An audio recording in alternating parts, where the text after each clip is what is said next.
कराची और लाहौर का वर्ष तो बेस्ट मैच था बांग्लादेश वाला। बांग्लादेश वाला रिलैक्स फैन से नहीं ये ट्राउजर ऊपर किया जिसकी वजह से ब्लड वो थोड़ा सा मेरे ख्याल कदरों में टाइट है मसल टाइट है। रिलैक्स मैं मुझे पता है रिलैक्स मैच अच्छा नहीं खेला अभी तक। इसके बाद रेस्ट टाइम कितना है? रेस्ट टाइम कुछ नहीं है बता एक बार मैं तो थोड़ा सा लगाना भी इसको थोड़ा सा रिलैक्स कर माय फ्रेंड रिलैक्स नहीं होंगे ना रिलैक्स नहीं होंगे ना तो टेंशन होगा ना तो फिर क्या होगा दर्द होगा दर्द होगा रिलैक्स करो रिलैक्स रिलैक्स हाँ सही है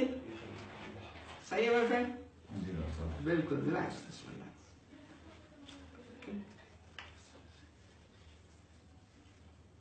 सही है और सब ठीक है आप कराची में रहते हैं ये कम नहीं है डॉक्टर साहब हाँ वही क्या हुआ खत्म खत्म